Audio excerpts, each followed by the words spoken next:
Hey guys. This is part 2 of What If Naruto Was Corrupted by Kyuubi's Evil Influence.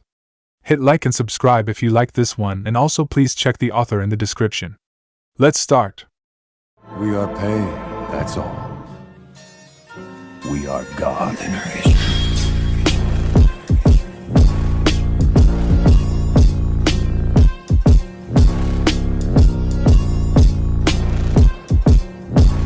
Chapter 7, Red Eyes. For a ninja, there is no distraction more treacherous to be ensnared by than the illusion of emotions. In the academy, students were taught from an early age that a shinobi's own emotions could be far more dangerous than any tangible opponent. Anger made a ninja stupid. It caused them to attack without thinking, and in so doing, they would fall into every single trap that the enemy had set for them. Likewise, overconfidence would inevitably lead to a ninja's death. The same held true for impatience or ignorance. It seemed like a cruel joke that every single one of these words could be used to describe a fresh from the academy genin. Among veteran shinobi, words such as these had become synonymous with labels like idiot and crow food. The main reason for this problem stemmed from the way that the academy trained any would-be leaf nin. In essence, it was an academy teacher's job to do the impossible. They had to shield their students from the harsh reality of the ninja world, i.e. death, while simultaneously instilling them with the knowledge that they were, contrary to popular belief, not invulnerable. In essence, the academy teachers were the most important part of the village. Their sole responsibility was to rapidly and efficiently turn out genin, the universal building block for a hidden village. If the teachers were too straightforward with the truth, there would be no genin produced that year. On the other hand, if they built up their genin's confidence too high, they would churn out worthless ninja, and the genin that year would most likely be killed before they could correct their teacher's mistake. The academy teachers walked a dangerous line between making their students too stupid as opposed to just stupid enough. So, while they did teach the genin about the dangers of emotions or hinted at what would be expected of them, most of what was taught ended up buried beneath layers of idle praise and half-truths. Academy teachers would often say things like so and so was a true hero. She built their clan up from nothing, became a great ninja, kissed babies, helped old people across the street, and most importantly didn't flee from battle even after rocks/clouds/sand/wave proclaimed give up. All your base are belong to us. This kind of drivel usually punctuated at the end by a phrase like, and guess what? They were just like you. Now who wants to kick the crap out of each other in the weekly spar? That was just the way things had to be. Thinly veiled propaganda was passed off as history or social studies. Desensitizing children to violence was seen and accepted as a normal part of a ninja's training. Anyone foreign to the village was immediately categorized as savage barbarians who sought to destroy everything that they held dear. While it seemed cruel to essentially brainwash naive and impressionable kids into being child soldiers, it was just a way of life. The only thing that their teachers could do was hope that their students would remember the important parts instead of the fluff and filler. After Naruto's not-so-gentile announcement that he was the Kyuubi, the most hated and feared enemy in the history of the Leaf, only Sasuke was able to remember his basic training. Though it didn't do him much good. He remembered that his anger made him stupid, but he couldn't bring himself to calm down. Remembered that his fear would hinder his abilities, but still he trembled before the demon. Remembered that pride was the ultimate killer of shinobi, yet couldn't shake the delusion that he would be the one who would finally kill the Nine Tails. Sasuke's head remained attached to his neck at the end of the day only because his sensei kept an iron-like grip on his collar. Reason abandoned him, and he scrambled wildly against Jiraiya's restrictive hand in a vain attempt to escape. Naruto's crimson eyes adopted a mixture of vague amusement and utter contempt as he watched the Uchiha struggle against the Sanin's grip. Sasuke clenched his fists, barely noticing when his nails cut bloody crescents in his palms, and began to thrash harder. Those loathsome red eyes held the exact same expression that Itachi's eyes did after he'd killed their family. Naruto said nothing, having no need for such an unpleasant interaction when his insane grin and malicious eyes were speaking far more eloquently than he could ever attempt to. Judging by Sasuke's frantic motions, the message came across perfectly clear. You are trash. You will always be trash, and there's nothing you can do about it. I could crush you into dust on a whim, and nobody would be able to help you. You think you're powerful, but you're not. You think you can beat me, but you can't. You derive your pride from a bloodline that you don't even possess yet, leeching off the honor that your ancestors obtained and claiming it for yourself. How pitiful. Your brother was right not to dirty his hands with your blood. The worst part was, the boy was right. He would die if he tried to fight the demon vessel. Naruto could destroy him on a passing fancy, and no one would be able to save him. And what was truly horrible was this: he didn't have his Sharingan. In fact, it was possible that he would never develop his clan's famed Kekkei Genkai. According to the scrolls in the Uchiha compound, a little less than half of the clan was never able to unlock the Sharingan. For Sasuke, the inability to activate his Sharingan was his greatest failure. Everything rode on his bloodline, his future, his dream, everything. For the second time in his life, Sasuke found himself trapped under the wicked gaze of a scarlet-eyed of a monster. And for the second time in his life, he was completely helpless. Kiba was a different story entirely. The boy neither remembered nor wished to remember his basic training. As the dead last of the class, he only tuned in for the lessons where so-and-so kicked the asses of at least 100 enemy ninja and when it was time for ninjutsu or taijutsu practice. With only the sugar-coated lies fed to him by Iruka-sensei, the Inuzuka was ill-prepared to be a ninja, let alone look upon the face of the monster that killed his father. Ironically was Naruto's unimaginable killing intent, not logic, which saved Kiba's life that day. Inuzuka are fiercely loyal to their pack mates. Family and friends were protected at all costs, and any death that befell clan would not go unavenged. For them, the Kyuubi's attack 12 years ago was an unspeakable evil. No clan had been scared more deeply by the Ninetales than the Inuzuka.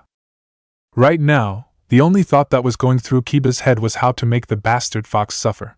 His Inuzuka blood roiled at the thought of being so close to the creature that murdered his father. It demanded that he kill the boy, crush him, rip him to shreds, burn him to ash, anything in order to avenge his father's death. However, he couldn't. He could barely even breathe. His Inuzuka side roared for the boy's blood, but his primal instincts screamed at him to run away. Every muscle, every cell, every fiber of his being begged him to flee from this demon that stood before him. The Jinchuriki's killing intent was triggering literally every single defensive instinct in Kiba's body to go off at once, paralyzing him by the sheer overload of information. The boy couldn't have moved even if his life had depended on it. However, his instincts played their part. Kiba walked away from training ground 56 alive. Ino reacted in the most non-ninja way imaginable. She fainted. For a ninja, fainting during battle was the ultimate dishonor. You could be knocked unconscious or pass out due to blood loss, but you would never faint like a spineless coward when presented with an opponent. Especially if you were female. The life of a kunoichi often made a shinobi's look tame by comparison. Not only were they expected to carry out all of the duties of a male ninja, complete with war, assassination, and low life expectancy, but they also had to handle seduction missions. Seduction missions were the lowest of the low. A kunoichi was forced to give her body to an ugly, and oftentimes violent man, in hopes that she'd be able to weasel a piece of information out of him. After completing this task, the men back in the village would avoid the seductress for a few weeks, regardless of the fact that the mission was absolutely necessary. And to top it all off, the pay sucked. After all, most seduction missions were C-ranked. And if that wasn't bad enough, shinobi still had the gall to label them the weaker sex. Displays such as fainting only encouraged this idea, hence why no female ninja would ever find herself caught dead fainting like a frightened little girl. While Ino's behavior was shameful, it wasn't entirely unexpected. At this stage in her ninja career, gender didn't even enter into the equation. A fresh from the academy genin couldn't possibly have been prepared to deal with the killing intent of a Jinchuriki. Especially the jailer of the Ninetales. Naruto lazily eyed his godfather's team, snickering softly as the Uchiha continued to flail like a chicken with its head cut off. What an amusing little creature he was. It looks like I've outlived my welcome once again. He shook his head in mock embarrassment. I simply must learn to contain my excitement whilst meeting new people. I'll never make any new friends if everyone I meet is so opposed to my foxy companion. I suppose that if I can't be all buddy-buddy with your genin team, I'll have to fill the horrible void in my soul with violent and destructive missions. Oh, woe is me! Naruto's face split into an evil grin. I'll be seeing you soon, Jiraiya. And with that, he flickered out of view. Getting his students under control proved to be an arduous task for the Toad Sage.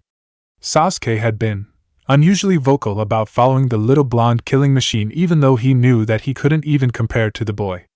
This suicidal behavior would make Jiraiya's job very interesting in the upcoming weeks. What good would a legendary Uchiha if he was batshit insane? The Sannin couldn't understand it, but for some reason Sasuke felt the need to use Naruto as a measuring stick. Jiraiya had nothing against friendly rivalry, but this kind of reasoning was fundamentally flawed. The most noticeable aspect of this backwards logic was that even Jiraiya of the legendary Sannin ranked below his godson in terms of raw power. Comparing Sasuke to Naruto was like trying to compare an anthill with a mountain. And if that wasn't bad enough, the Keeper of the Nine Tails would be furious if he ever found out that the Uchiha thought himself a worthy opponent. To besmirch the demon vessel's honor so blatantly would bring about destruction on an unimaginable scale.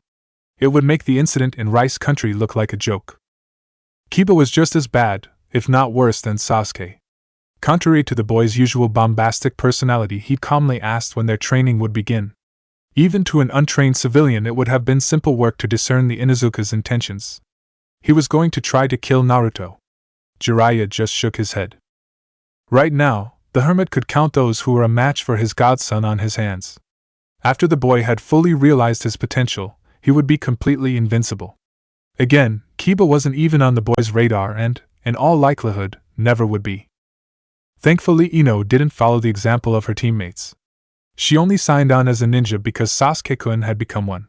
If it meant having to deal with an unstable demon vessel, so be it.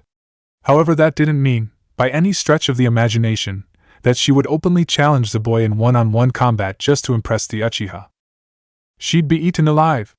And so would Sasuke if he decided to challenge Naruto. The Uchiha was dreamy and cool, but this kid was a monster. Even the Yondaime, the strongest ninja in the history of Konoha, hadn't been able to defeat the Kyuubi. What possible chance did fresh genin have against the beast that the fourth Hokage couldn't kill? After he'd managed to get his genin to calm down, Jiraiya spoke. Naruto, he locked eyes with each of his students, is unlike anything you've ever encountered. He's not a boy, he's not your comrade, and he is not to be trifled with. Kiba scoffed at this, causing Jiraiya to raise an eyebrow. You don't believe me? The Toad Sannin pulled up his shirt, revealing a tangled mess of scars spider webbing across his chest. His students' eyes widened in shock. Take a good look at these. This is what you get when you tangle with a Jinchuriki. Your reward is pain. He let his shirt fall again. None of you can fight him, no matter how much you hate him. You will respect him, even if you have to bite your tongue to do so. He will play with your mind and you will let him. He will strike you with his claws and you will not fight back. You will not provoke him in any way, because if you do so the entire village will pay for it. Do you understand me? Ino replied with shaky, "Hi, sensei," but her teammates made no move to acknowledge their teacher. Do you understand me, Genin? Jiraiya repeated in a frigid voice.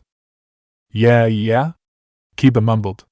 Sasuke just offered a HN that could probably be construed as agreement before turning his eyes away from his teacher. Perfect. The Sannin growled dryly as he began to stand. Let's begin your training. The process of being assigned a higher level mission, A rank or S rank, was more often than not an incredibly boring and convoluted procedure. Unless time was of the essence, accepting a dangerous mission could take anywhere between 6 hours to 6 days. There was paperwork, meetings with the client, strategizing, more paperwork, and last but not least, haggling over pay. However, the rules could be bent if a Jinchuriki was the one asking for the mission.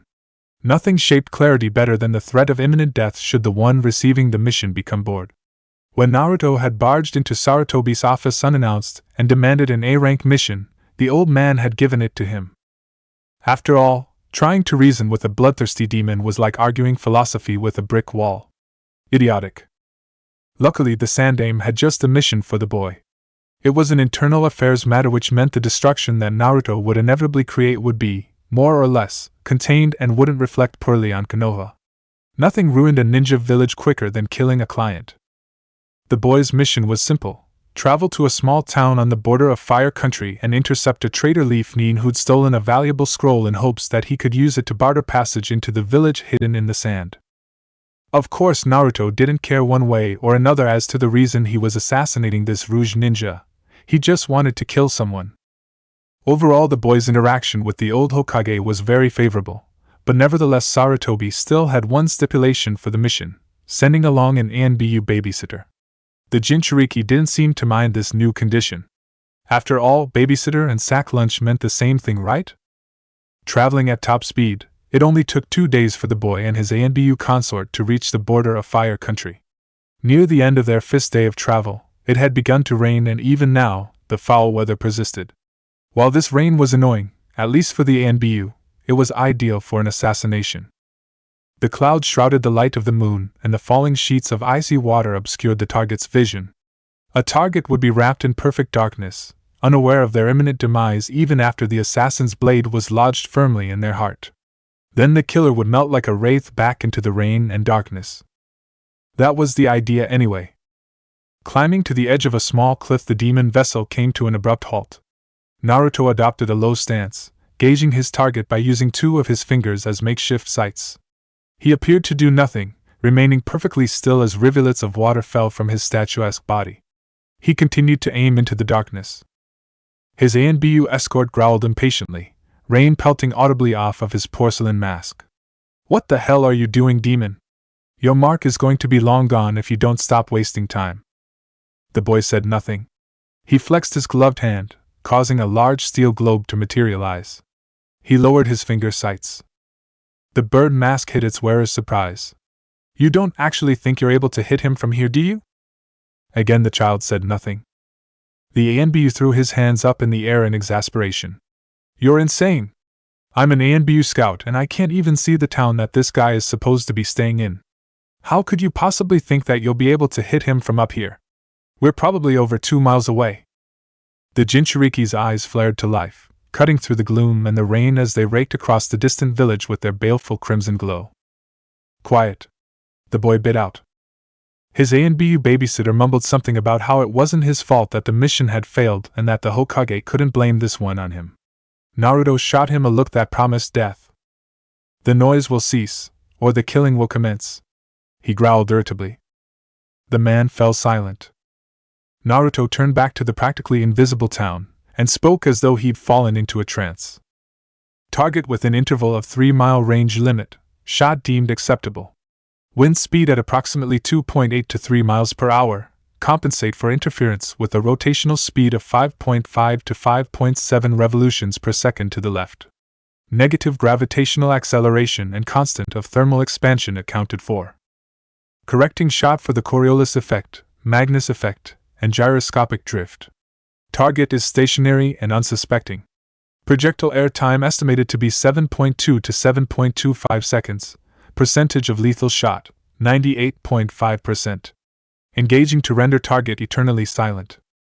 The Jinchuriki's arm seemed to teleport into the throw, sending the steel ball barreling towards the village at unimaginable speeds.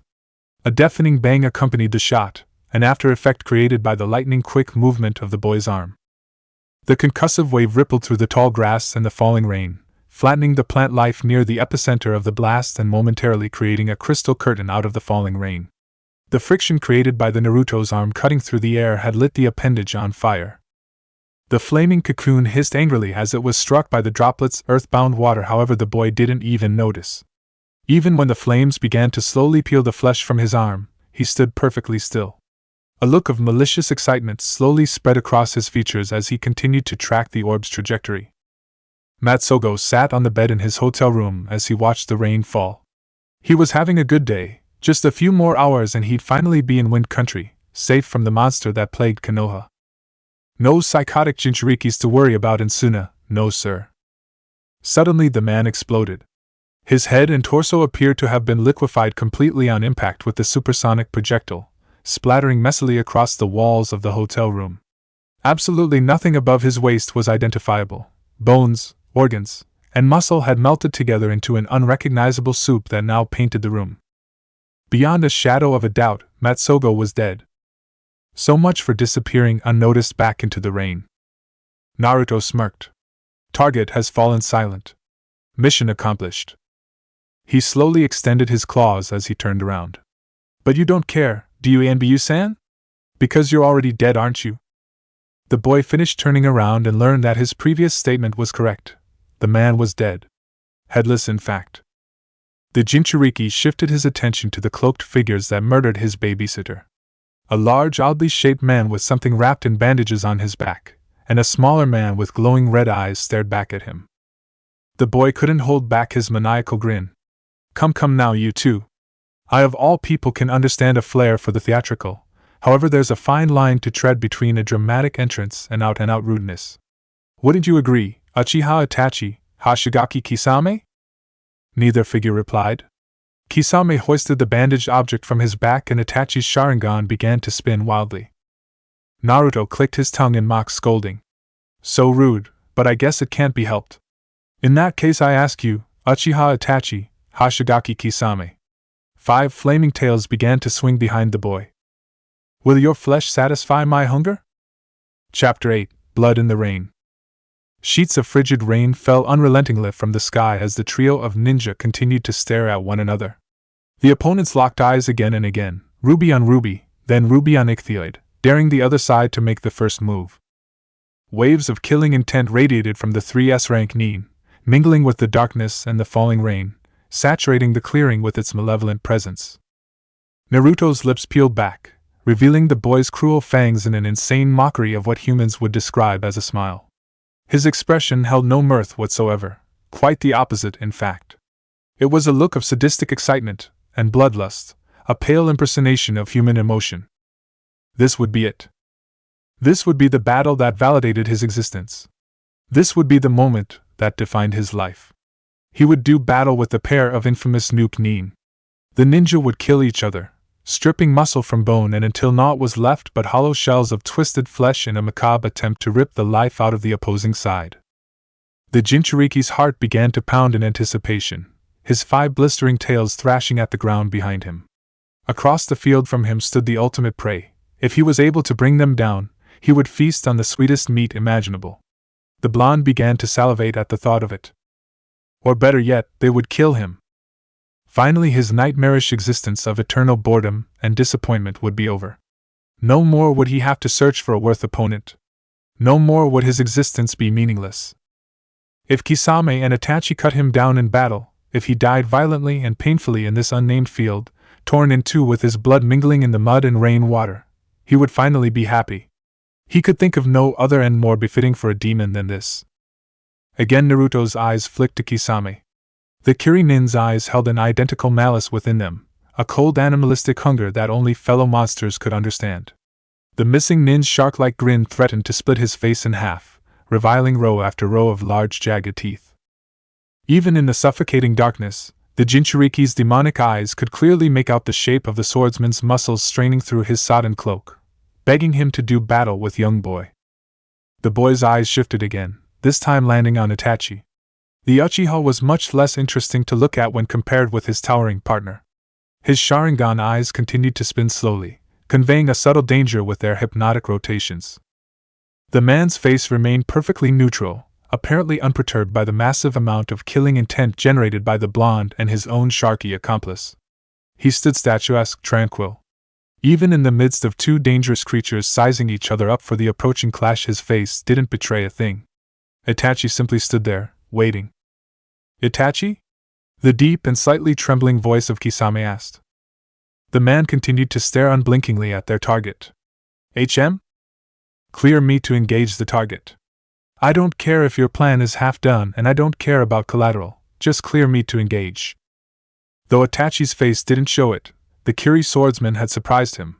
The Akatsuki had strict rules about nearly everything, with the foremost being the rules of engagement.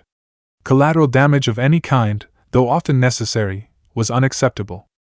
Their organization had to remain in the shadows and as such, they afford the luxury of running wild. However, this wasn't what surprised him. What surprised him was the tone of voice that Kisame used. The shark man had ordered Itachi to clear him for combat. Akatsuki was an extremely rigid organization. Operatives were always paired in teams of 2, no more no less, consisting of a senior member and a junior member. Out in the field, the senior's word was unbreakable, unquestionable law. If the junior failed to follow the orders of their senior, no matter how trivial, Leader Sama would punish them severely. For Kisame, the junior, to give an order to Itachi, the senior, was something unheard of. The very notion was almost insulting enough to warrant the use of the Tsukuyumi. No, Itachi deadpanned. And be wary of your tone, Kisame.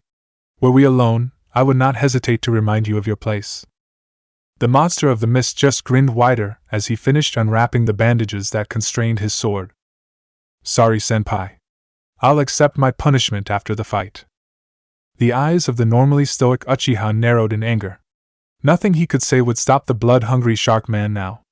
Trapping the swordsman in the Tsukuyumi would be somewhat detrimental to their current situation, and killing him outright would be just as ill-advised. Itachi was powerless against his partner's stupidity, a situation that he'd hoped to have been rid of after leaving Anbu. Go, he whispered dangerously. Kisame shot across the field at speed seemingly impossible for a man of his size, his beloved Samahata trailing behind him as though it were made of paper. Upon seeing this, the demon vessel let loose an ear-splitting roar. Dropping to all fours, the boy seemed to vanish, creating a trail of smoldering grass and charred earth as he closed in on his newest prey. Under normal circumstances, the Chunin wouldn't even be able to see the Jinchuriki due to the speed at which the boy was moving.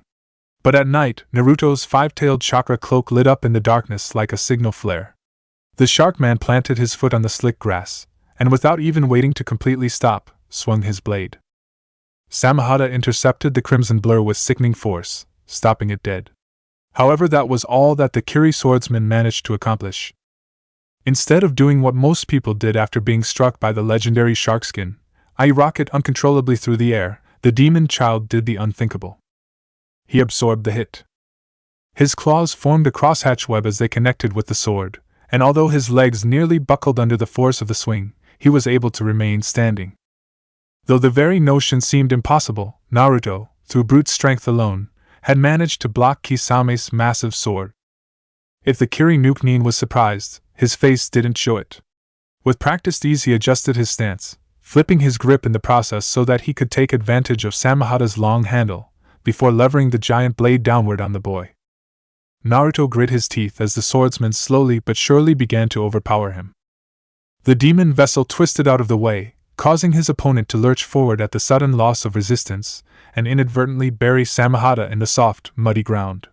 Caught off guard, the monster of the mist was forced to momentarily abandon his weapon in order to dodge a head-level swing from the boy's razor-sharp claws.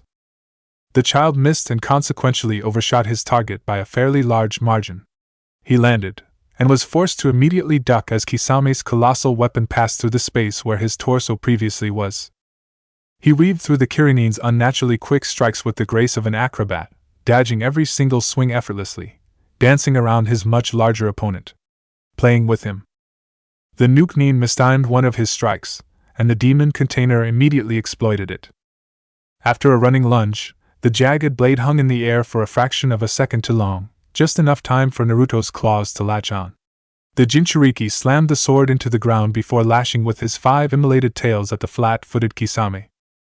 The burning appendages knifed through the air at incredible speeds, whipping and spearing all around the still madly grinning shark man. The swordsman had to admit, this kid was good. It didn't take a genius to figure out that Kisame was the muscle of the operation. His thick muscles, huge stature, and colossal weapon screamed, "I'm a close combat freak. Let me crush your skull." However, that was the only function he could play. As the role of a tank, all of these traits were a boon, but in any other situation, they were a severe drawback. The swordsman's considerable bulk hindered his ability to dodge, forcing him to rely on his thick hide and sturdy bones to protect him in combat. But when facing an opponent like a Jinchuriki, not even his stout defenses would be able to shield him from the beast's punishing blows. Already, the blonde's talons had torn across his torso multiple times, each time striking closer and closer to the Mist Nin's vitals. With the path between him and his weapon barred, Kisame was beginning to become slightly nervous. Coupled with Samahata, his size was a deadly weapon, but without the blade, it just made him a giant target. The shark man roared in pain and frustration as Naruto's claws once again raked across his chest, carving deep, angry wounds into his blue flesh. He lashed out blindly, scoring a lucky punch on the boy with enough force behind the blow to tear a normal man's head off. Though disoriented, and in a considerable amount of pain, the demon child was able to spin into a clumsy landing. As soon as he touched down, the boy found himself on the defensive, flipping away from the thorny blade as Samahata nearly ripped him in two. Again the boy landed, only this time when he hit the ground, pain exploded from his shoulder. He lashed out at the phantom assailant, only to be blindsided by the Sharkman's newly reclaimed weapon. Naruto sailed through the inky sky, a bolt of lightning revealing the boy's mutilated left arm and an arc of blood trailing behind him. The blonde's injured body struck the ground with a wet squelch, and for a moment he didn't move. Waves of excruciating pain flared throughout the demon vessel's ruined arm, the mass of tattered muscle seemingly unable to heal itself. Suddenly the Jinchuriki was on his feet, cackling wildly as his fishy opponent began close the distance between them. He flexed his uninjured right hand, conjuring a metal ball into existence, and targeting the swordsman's head. But as soon as the shot was lined up, another spectral blade entered his body. Only this time it struck his perforated arm. The pain was unimaginable. Naruto howled in rage, swinging his tails violently in hopes of crushing the unseen opponent behind him. Even though it felt like fire was lancing through his arm, the boy didn't forget about his target. With an ear-splitting bang, the heavy cannonade was sent rocketing through the air towards the charging swordsman.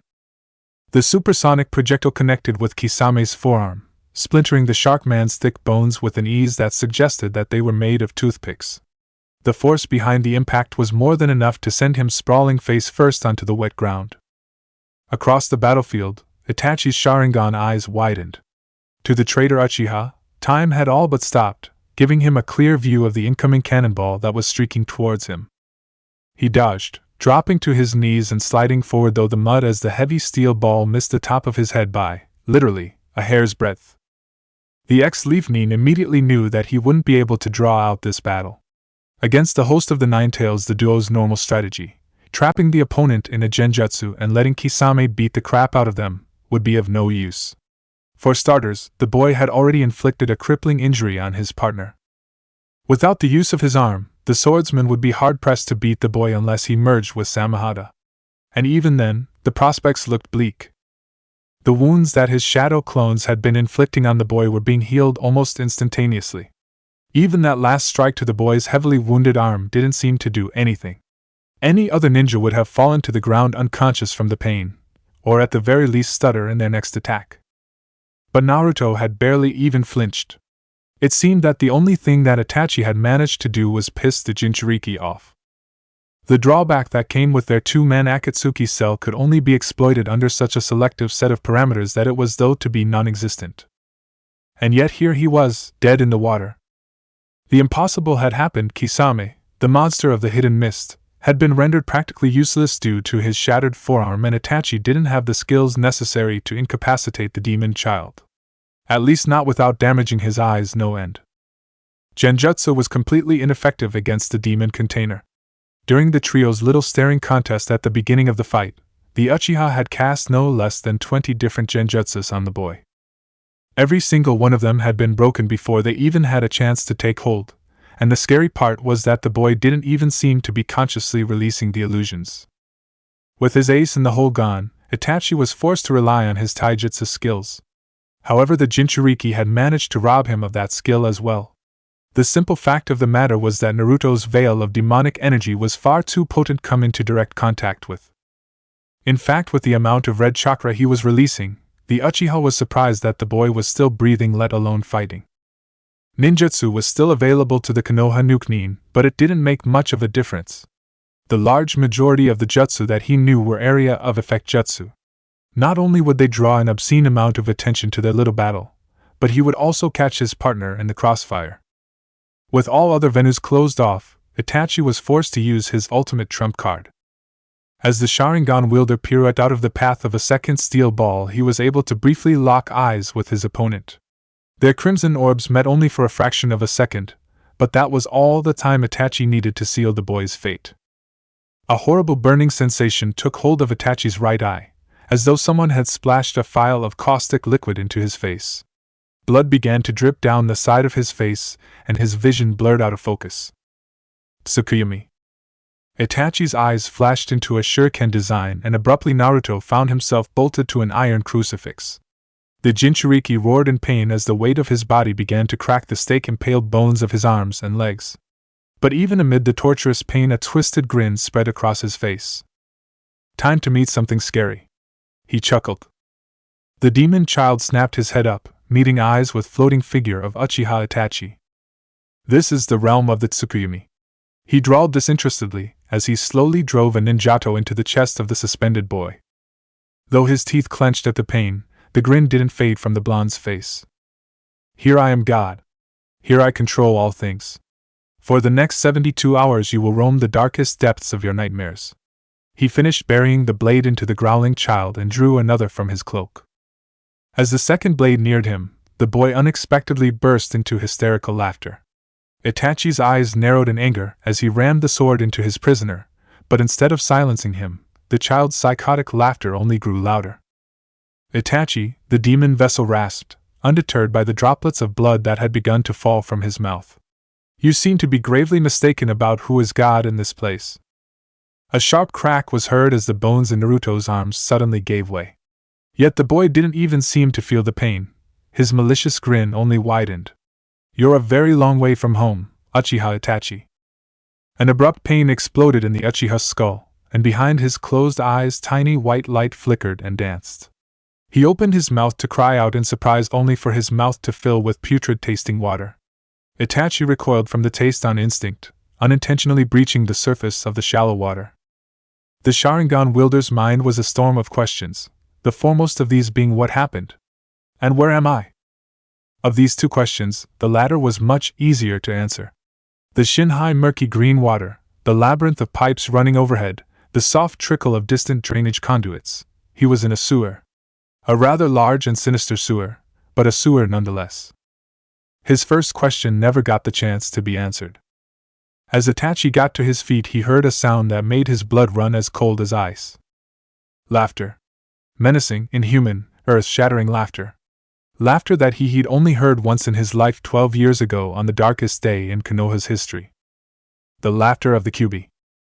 In front of him the water began to froth and steam, lit by an evil reddish light submerged just below the water's surface. A blast of searing mist momentarily blinded the Uchiha, and the next moment the man found himself staring upon the ever-grinning visage of his demonic opponent. This is the realm of the Kyuubi, the domain of the nine-tailed king. Here we are God. Here we control all things. The laughter crescendoed, igniting the surface of the water through some unseen means, and the boy's figure was quickly consumed. However, his demonic voice continued to echo throughout the sewer. For the next 72 hours you will roam the deepest depths of any nightmare that I can imagine. Welcome to hell, Uchiha Itachi. The curtain of superheated fog dispersed, slowly unveiling the colossal form of the nine-tailed fox. Its face slowly stretched into grin, mimicking its jailer's cruel expression almost exactly as the beast slowly brought its head towards Itachi's petrified body. Little Uchiha, it began to chuckle softly. Let's play. Chapter 9, 7 of 9. Pain. All he knew was pain. Itachi reeled forward, unable to even think, let alone stand in the midst of this mind-numbing torture. His head struck the unyielding floor of the sewer with a sickening crack, leaking a splash of crimson into the murky green water.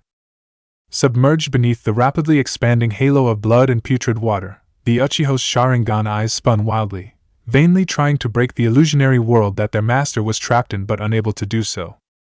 Itachi could move, couldn't breathe, couldn't even scream due to the horrible amount of pain he was in. His fingers twitched sporadically, struggling desperately to latch on to something, a lever, switch, a cyanide pill, anything to put an end to this unholy torment.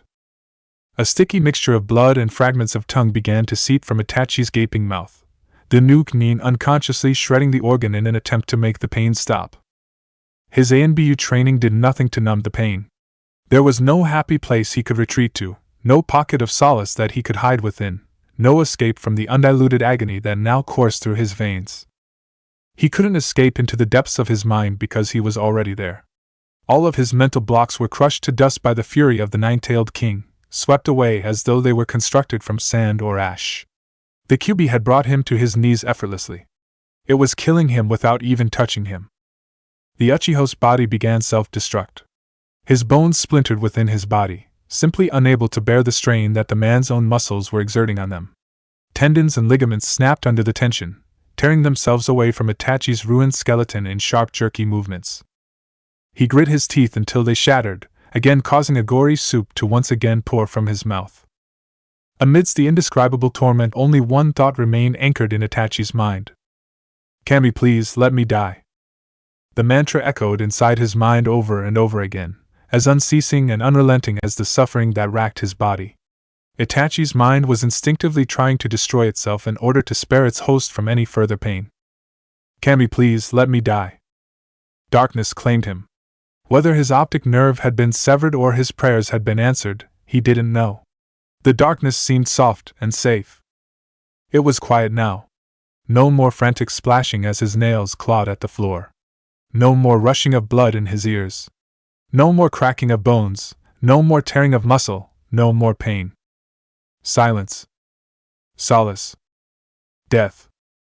A feather-soft voice whispered in his ear. Wake up, Itachi. The Uchiha smiled at the voice's naive suggestion. I can't hear you, silly voice, I'm dead.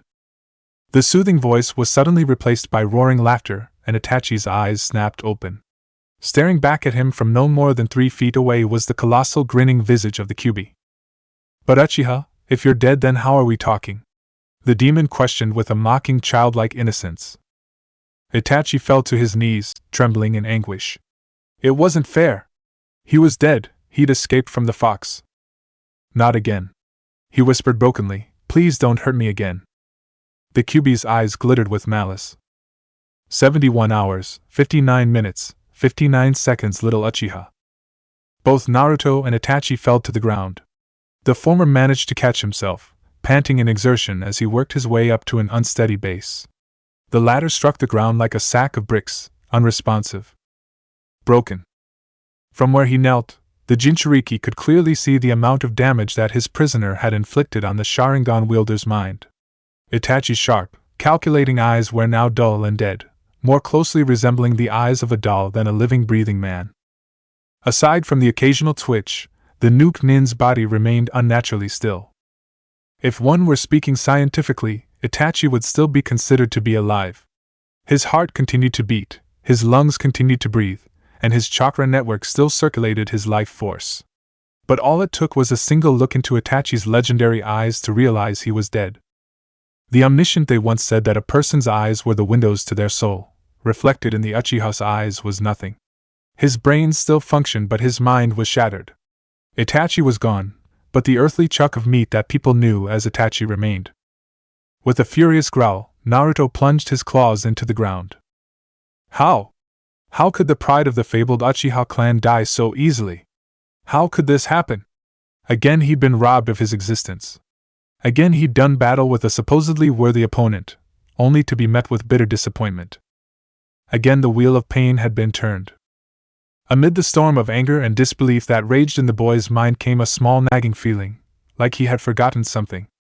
It was a thunderous punch to the temple that finally rid the demon vessel of his amnesia. Kisame.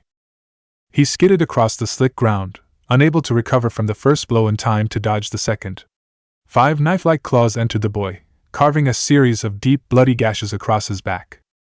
Naruto roared in anger, tails whipping blindly at the source of his pain, striking nothing but open air. Again the hammer-like fist connected with his head, and again the boy was sent flying. Strobes of multicolored light danced across his vision as he flew into the air, creating a technicolor nightmare which served only to accentuate the throbbing pain that now coursed through his head. Naruto knew of no word which could aptly describe the force behind the Shark Man's blow. It had felt like a building had collapsed on top of him. Nothing had ever hit him with such horrific power before. Which was most likely the reason why Naruto had never before felt such overwhelming excitement. Yes, Hashigaki Kisame. You are worthy of my claws. Your flesh will satisfy my hunger. The Jinchuriki twisted in mid-flight and touched down, driving up a spray of earth on impact. He hooked his claws into the ground, slowing his out-of-control momentum just enough so that he could roll into a low crouch and face his assailant. For the first time in a very long time, Naruto was surprised. Looking back at him was the hulking figure of Kisame. The Chunin seemed to be more shark than man now. 2 large fin-like appendages extended from his arms with a third running down the length of his back. His whole head had changed, becoming sleeker and more streamlined, jutting slightly forward in order to better utilize his massive crushing jaws. Wicked saber-like claws extended from the tips of his fingers, and a transparent membrane connected the digits to one another, like the feet of a frog. However, all of these features were quickly forgotten when the demon child caught sight of his opponent's powerful tail. It swished slowly, menacingly, behind the Chunin, an action that made Naruto's body cry out for the swordsman's blood. Kisame was a monster, a demon. Something like him. The boy's tails began to mimic the motions of his enemies. They slowly swept back and forth across the ground behind him, challenging Kisame, encouraging him to attack. A look of psychotic glee seeped into the Kyuubi Jinchuriki's face. Kill me. The Chunin needed no further encouragement. He crossed the distance between them in the blink of an eye, his wrecking ball fist once again aiming at Naruto's head. The boy vanished in a flash of crimson mere seconds before the blow connected, and a sudden pain lanced across the shark man's face. Kisame's eyes darted around wildly in vain hopes of finding his invisible foe. A flicker of scarlet was the only warning he had before the demon vessel's talons embedded themselves into his side. Kisame roared in anger. His hand shot forward, clamping down on the Jinchuriki's neck with horrendous force. Naruto's eyes went wide as his windpipe gave way with a wet crunch. The Chunin whipped his body into the ground again and again, as though he were little more than a rag doll caught in the grasp of a sadistic child. The shark man pinned him to the ground and readied the claws on his massive hand for the killing blow. And then, suddenly Kisame was on the defensive. Naruto's flaming tails tore into his opponent's body, their demonic energy burning large rotting holes into the Chunin's hide. Kisame acted on reflex, viciously backhanding the boy in an attempt to escape from his lethal tails. However, luck seemed smiling down on Kisame. The jarring impact of the blow given the Kyuubi swordsman just enough time to escape from his foe's fiendish tendrils. The grievous wounds that littered the shark man's torso slowly began to heal, though the pain still lingered. Apparently the little bastard's tails inflicted damage on the soul. Kisame would most likely deal with this pain until the day he died. He shot a backwards glance at the rapidly healing boy. And if he couldn't figure out a way to put the Jinchuriki down, that day would arrive much sooner than he had anticipated. The sound of quiet laughter floated past the Chunin's ears and a smile slowly began to creep across his face. This kid was good. The laughter slowly intensified until it erupted into an echoing symphony of psychotic laughter. Excellent. Excellent. I haven't felt so alive in ages. Again, Kisame, kill me again. The swordsman turned, hands blurring through seals. Water release, Grand Waterfall Jutsu. Fire release, Fire Dragon Missile Jutsu. The union between fire and water could only be properly described by one word. Catastrophic. The nearby town was completely annihilated, consumed by the advancing wall of water, smothered beneath the 1,000-ton wave. All manner of plant life crumbled into fragile chunks of ash in the presence of this unholy supernova before being swept up by a never-ending wave. The laws of nature seemed to abandon this spectacle. Flames continued to burn beneath the dome of water. Waves rejected the laws of gravity, bent into inaction by a sinister will. The world dissolved into a wasteland of steam. This was a submarine voyage to hell. This was a thing that should not be. And shielded from the eyes of Kami beneath the veil of steam, the demons fought. They were animals, wild dogs whose unquenchable lust for the enemy's blood had blinded them to thought and reason. Tactics were abandoned, strategy was meaningless, and any semblance of form was cast aside as the monsters ripped into one another with teeth and talons. Naruto materialized out the mist, slamming his blood-drenched claws into the shark man's chest again and again, hardly noticing the deep, jagged gashes that had been inflicted upon his own body. It was unfathomable pain that finally halted the demon container's assault. Kisame's massive jaws slammed shut on the boy's shoulder, severing the Jinchuriki's entire arm in a torrential spray of gore. Naruto roared in agony, which only caused the monster of the mist to tighten his hold on the child.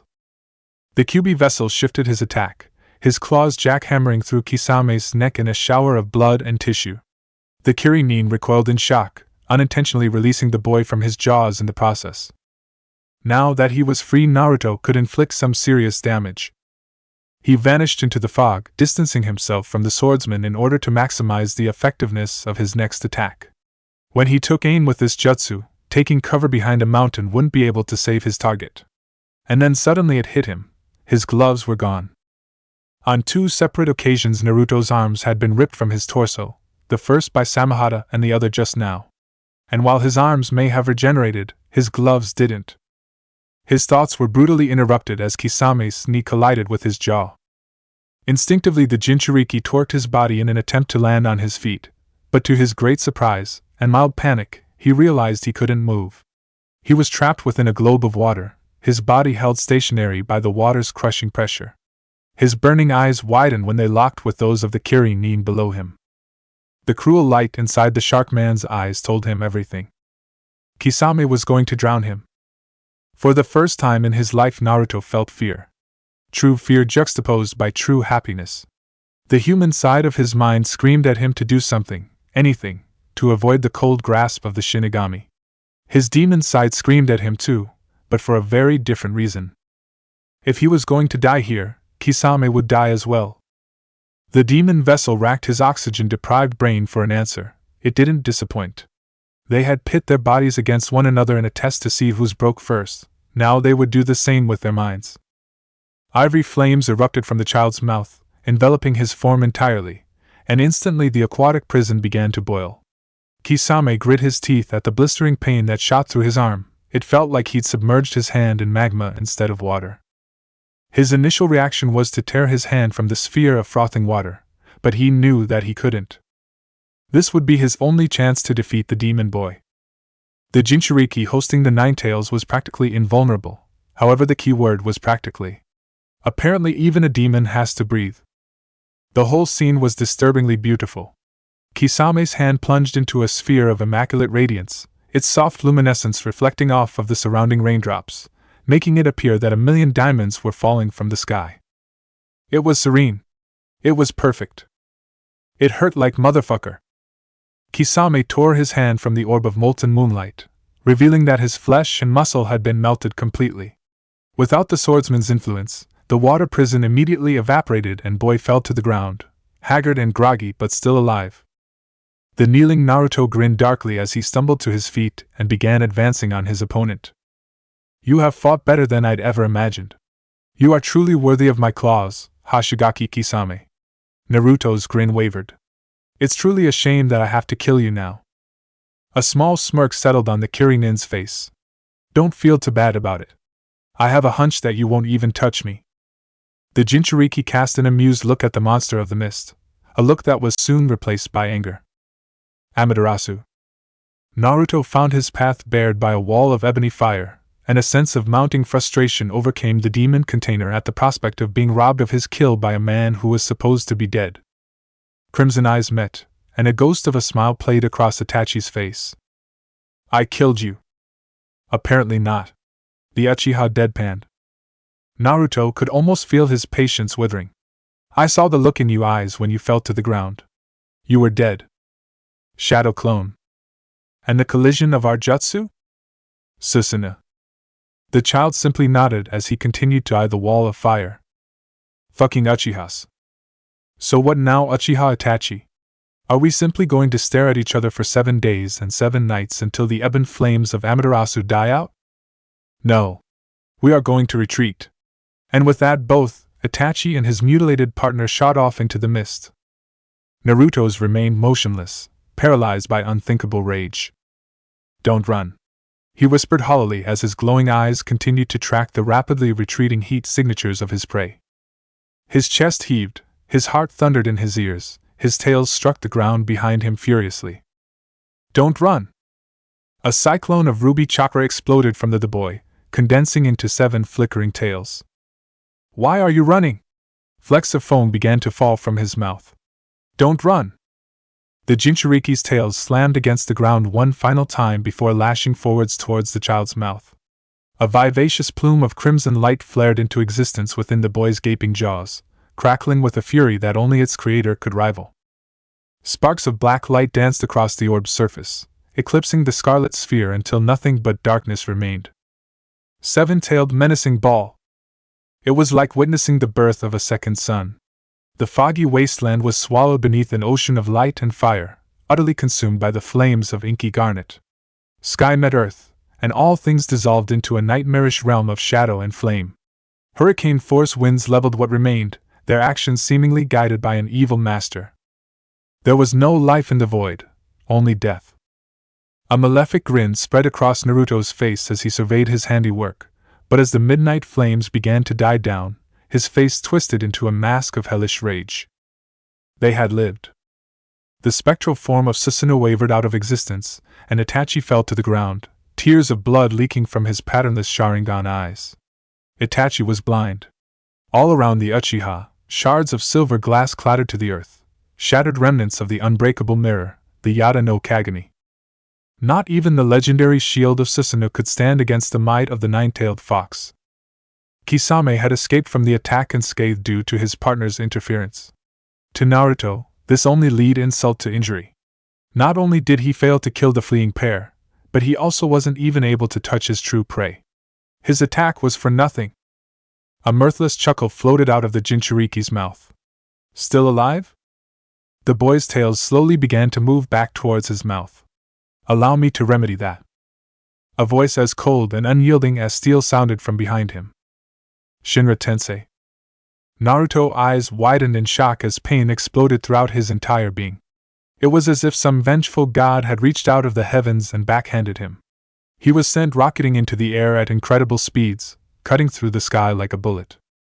With a sickening crack he struck the ground, the impact of which broke nearly every single bone in his body.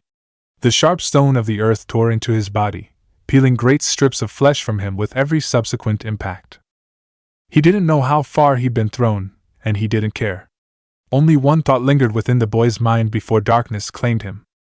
He had been defeated. Chapter 10: The Perfect Weapon. Pain's eyes narrowed in anger as they took in the scene of hellacious destruction that now stretched before him. The ground, once soft and green, had been baked into a sheet of solid rock. Trees had been incinerated entirely, leaving behind hollow carapaces of charcoal and ash, crumbled shadows that would forever mar this land. Deep chasms of fire littered the surface of the wasteland. Labyrinthine. An infernal web, born of an infernal father. The corruption of this land was absolute. Even the air that he breathed was dead and burning, a poisonous fume laced with the potent energy of the nine-tailed fox. As his eyes settled on the broken forms of Itachi and Kisame, the Ain Nin's face contorted into a scowl. They had disobeyed him. In Akatsuki, rules were written in stone. They could not be bent, and they could not be argued. They were absolute, and the punishment for breaking the Akatsuki's creed was severe. But to break his rule, his creed, was to incur the wrath of a god. They were criminals. Scum. Traitors and murderers who were not even fit to look upon him, let alone serve him. He had taken them in, sheltered and protected them, and this is how they chose to repay him, by undermining and destroying all that he was trying to create. Kisame, had he the chance, would have killed the vessel of the Nine Tails in spite of his specific orders that the Jinchuriki was to be captured alive. This act angered the Amakage greatly, but it didn't surprise him.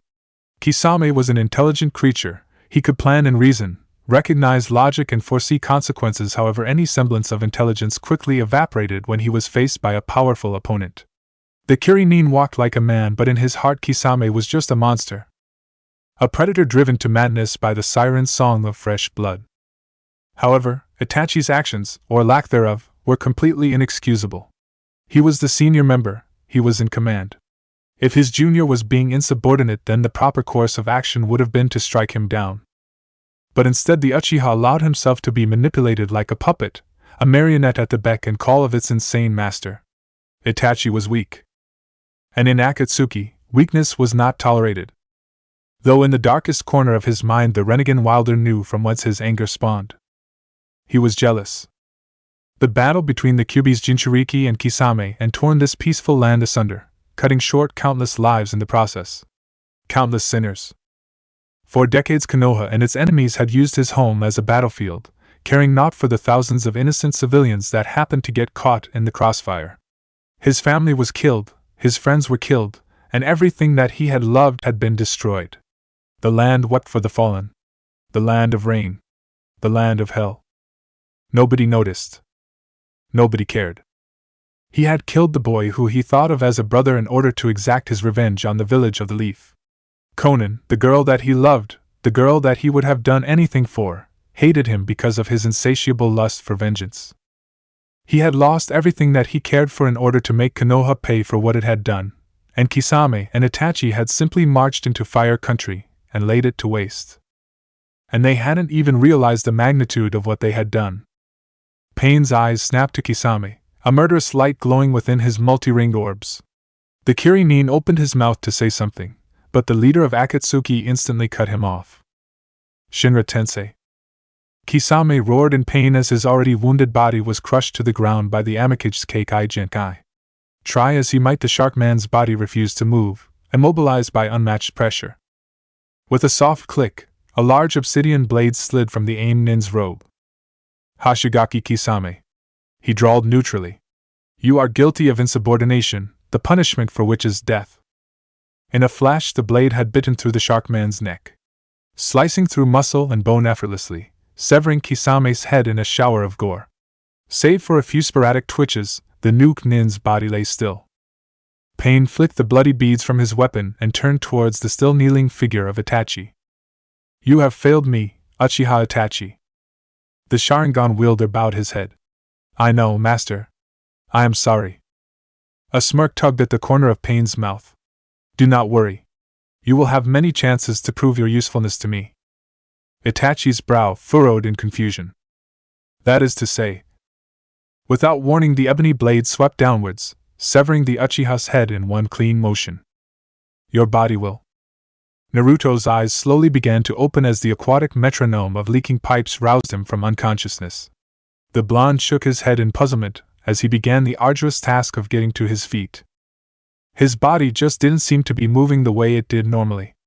In fact, it was almost as if the air surrounding him was heavier than normal, like he was trying to swim through jello or tar.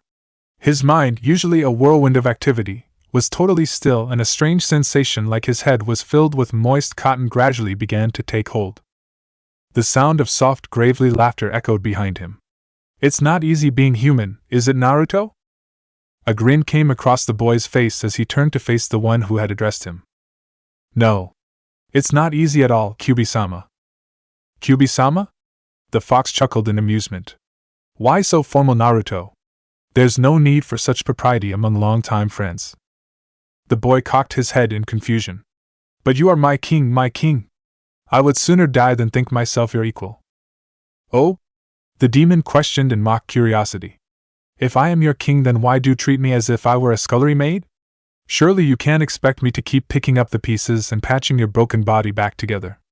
The Jinchuriki's eyes widened in horror. Please forgive me, Kyuubi-sama, I meant no.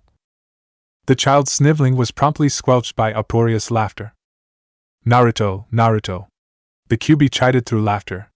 You take things much too seriously. I have no qualms about stitching you back together. Suddenly the fox's laughter cut off. But take heed, Naruto, you are not immortal, and if you continue to do battle so recklessly, you will inevitably be destroyed. The boy nodded warily. If I'm not overstepping my bounds, my lord, how can I be killed? I've been decapitated, and yet still I could fight. I bleed for days and suffer no ill effects. Fire cannot touch me, wind cannot scathe me. With your power, Kyuubi-sama, how can I not be invincible? A phantom smile crossed the great demon's face. You've already answered your question, Naruto, and yet you can't see the forest for the trees. We are a hybrid race, neither human nor demon, and as such your frail human shell limits your true potential. My power is volatile, much too volatile for your mortal body to control. With time you can adapt to it, but if you were to initiate the seven-tailed transformation again, you would die. You still need to partake of food and drink. And lest you've forgotten so quickly, you still need to breathe. Naruto at least had the good graces to look embarrassed by that remark. However, the Kyuubi seemed not to pay the boy any mind and continued to speak. And as you yourself said, this power is mine, and as such it can be ripped from you in its entirety. Most assuredly, that would kill you.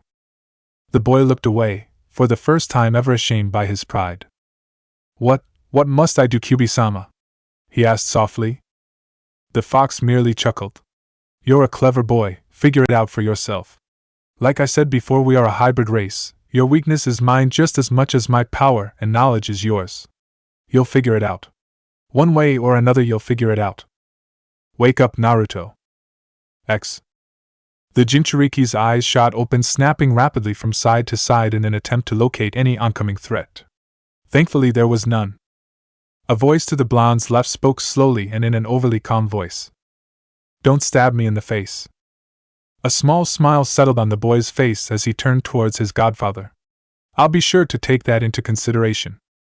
Jiraiya snorted at his godson's glib version of humor and began to look the boy over. "You look terrible, kid. What the hell did you get yourself into out there?" Naruto blinked in a befuddled manner. "Out there? Where am I now?"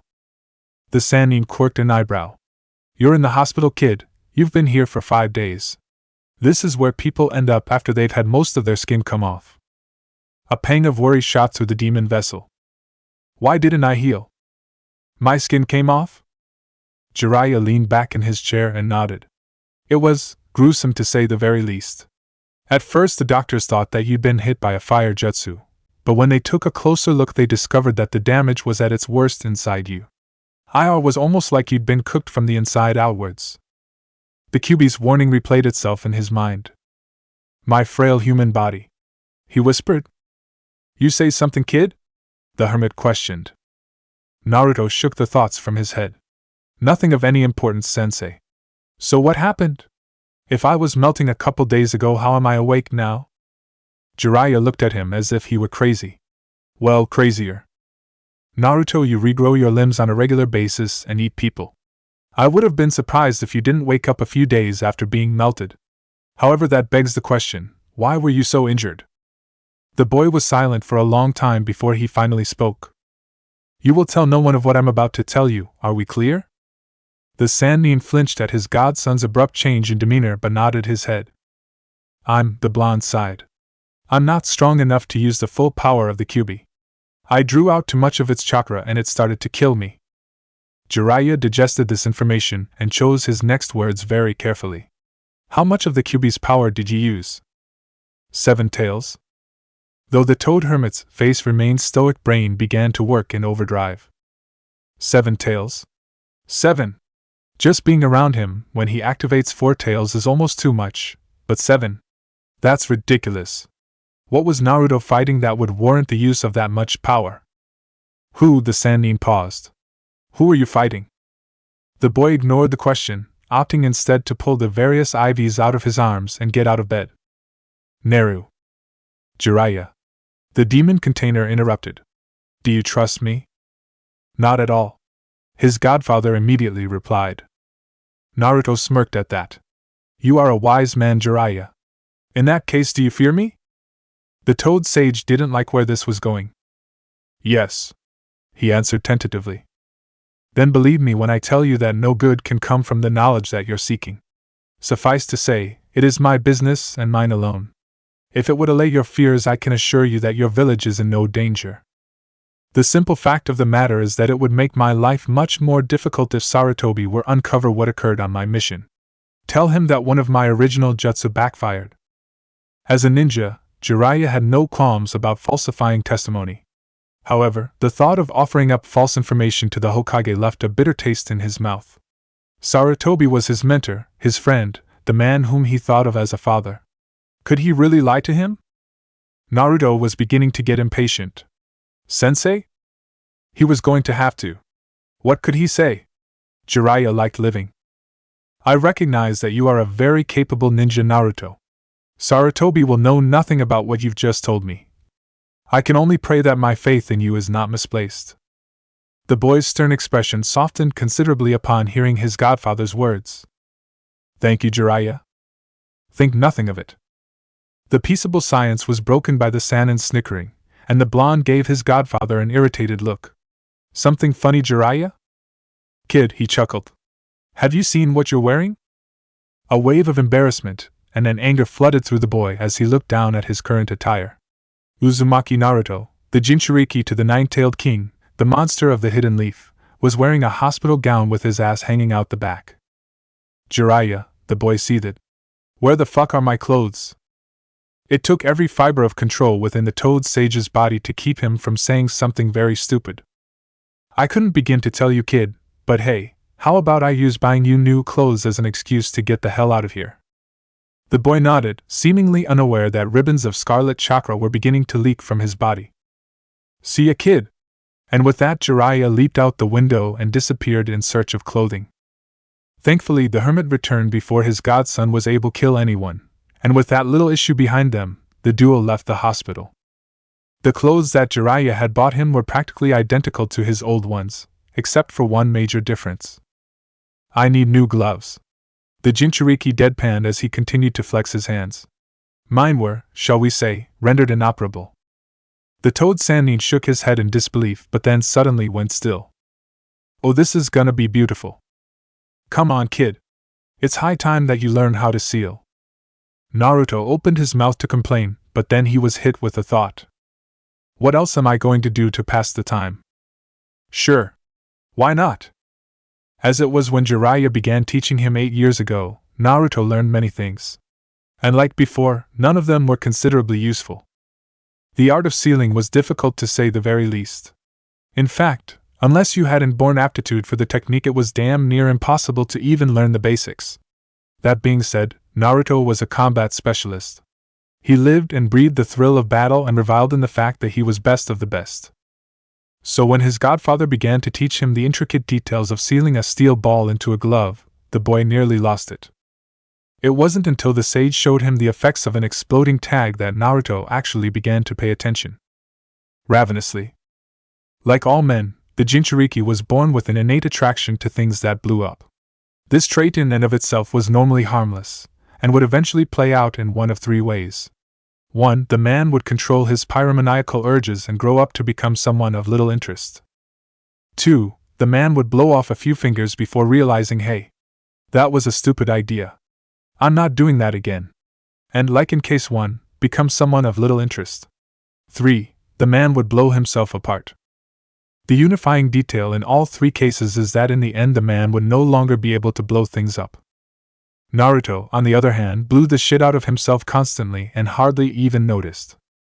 This led to problems.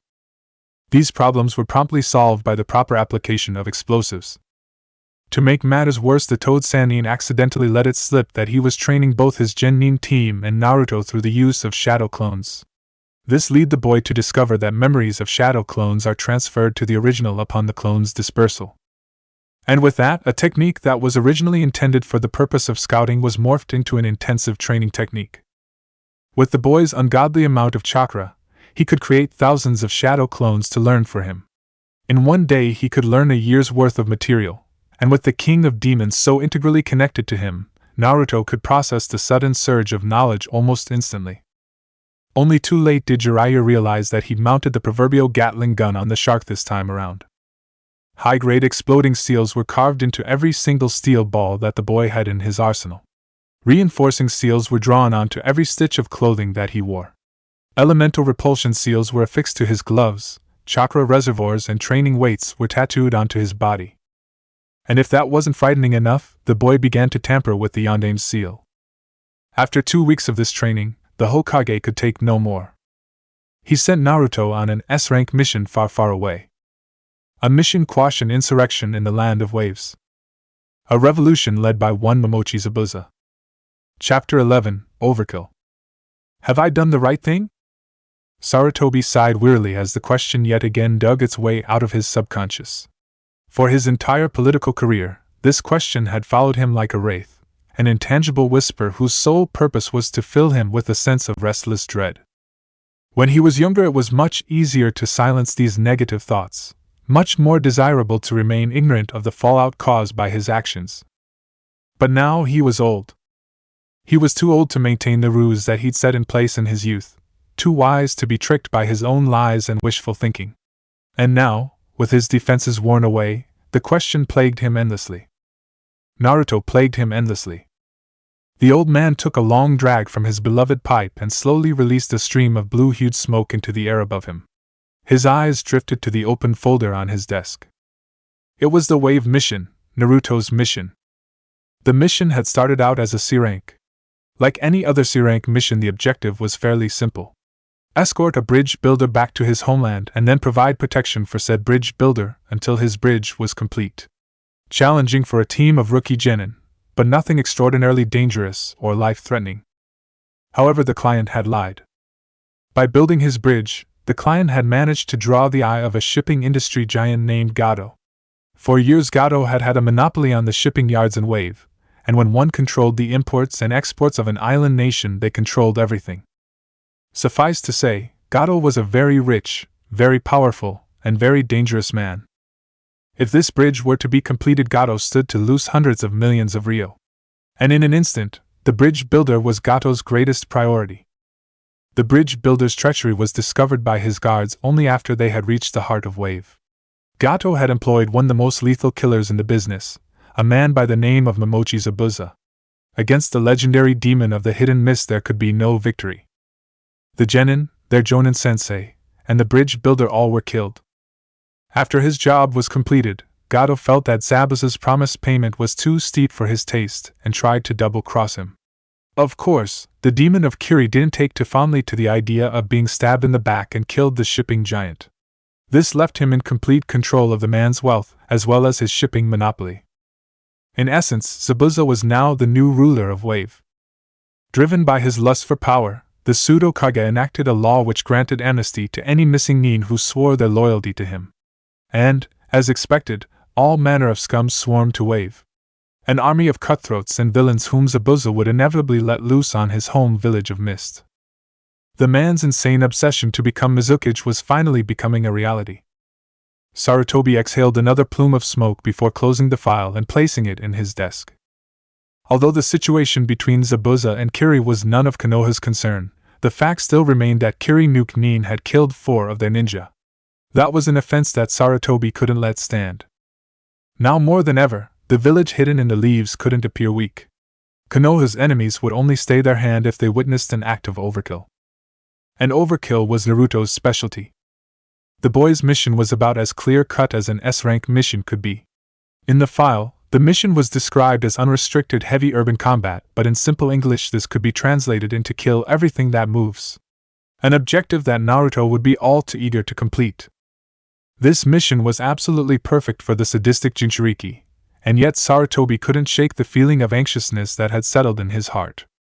He'd always known that the child was powerful, frightfully so, but that knowledge still hadn't prepared him for the utter destruction that Naruto had wrought on his mission 3 weeks ago.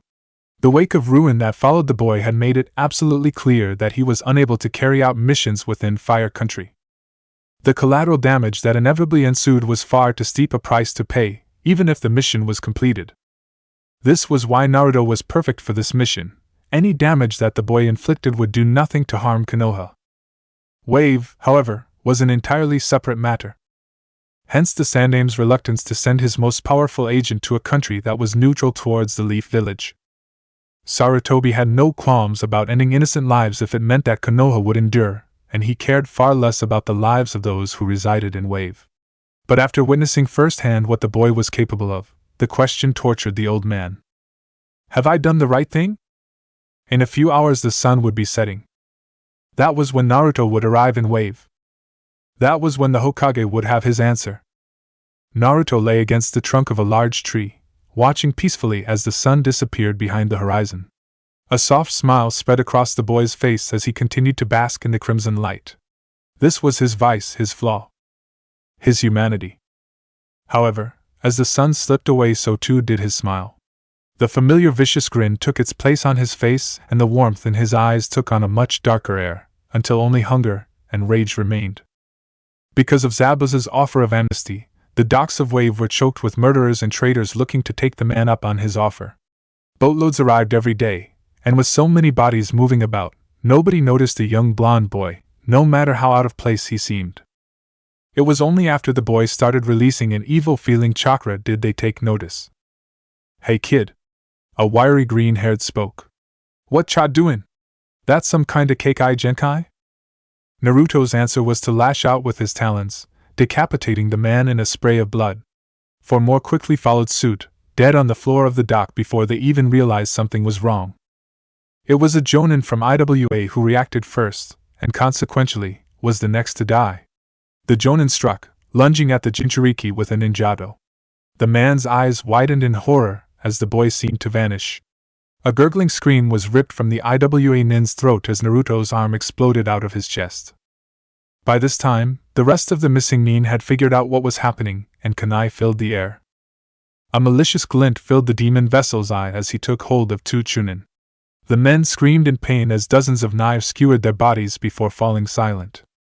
Naruto's form evaporated from view, reappearing just long enough to shear off an arm or a leg before vanishing again.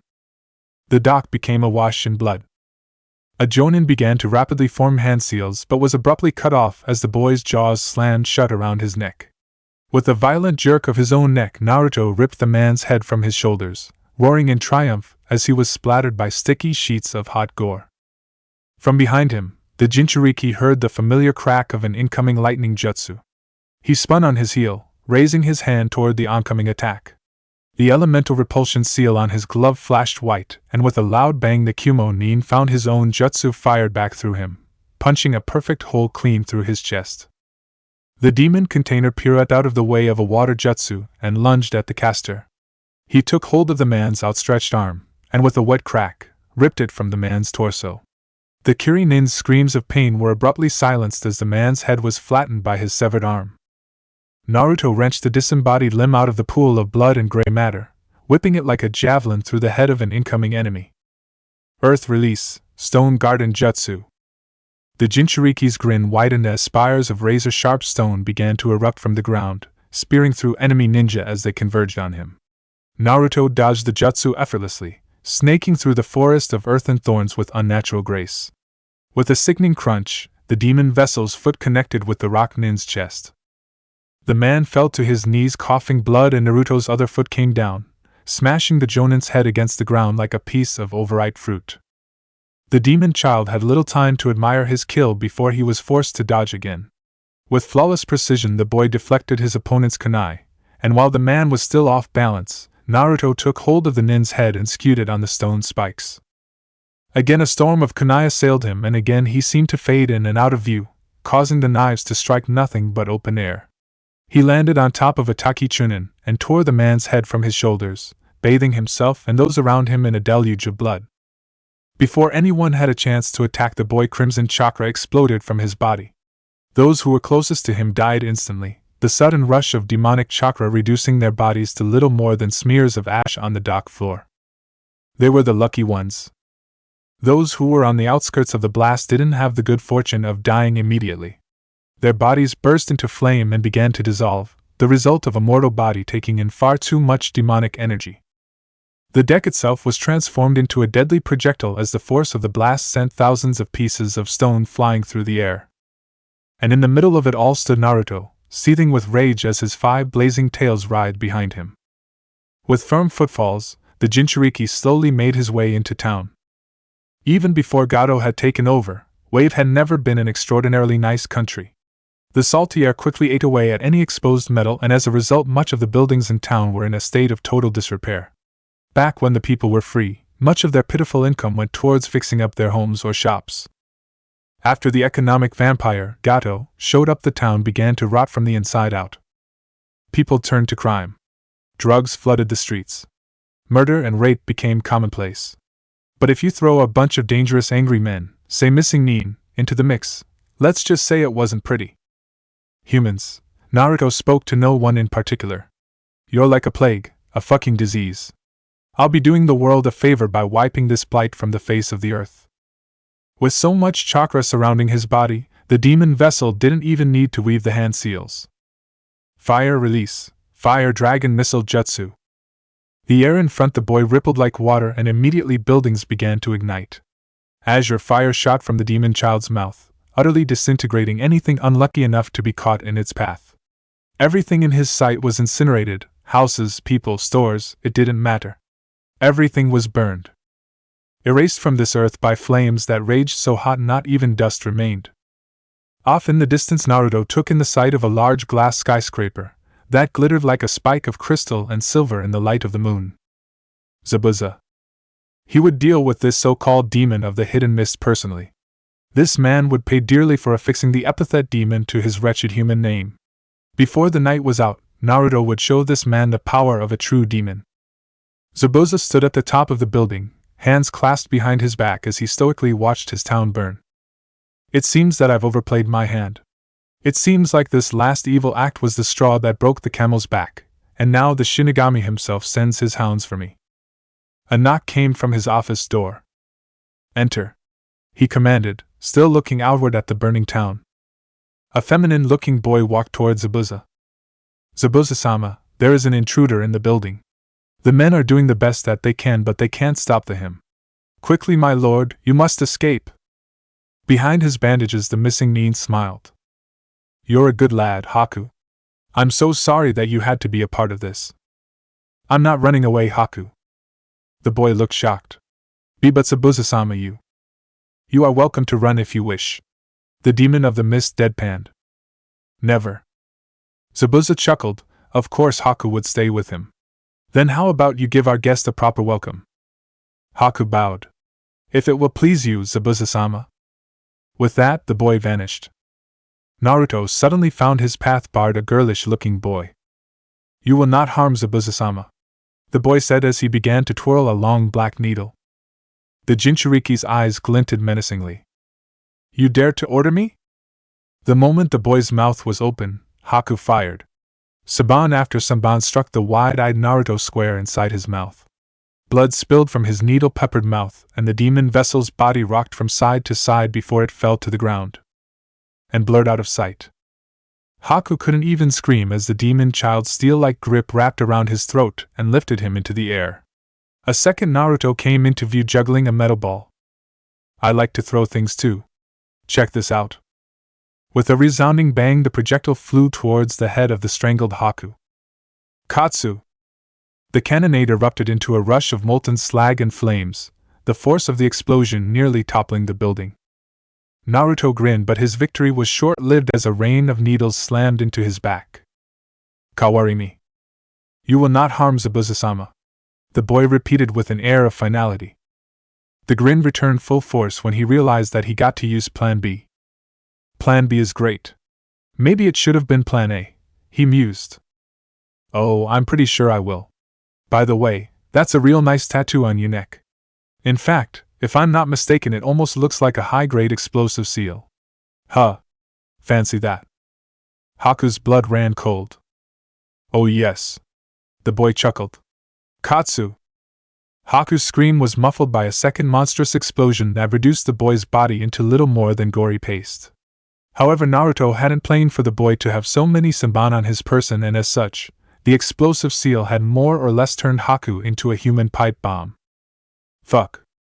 He thanked Kami that nobody was around to witness his painful blunder. The door to Zabuza's office swung open, and the overwhelming stench of blood and burning meat began to permeate the room. I take it that Haku is dead.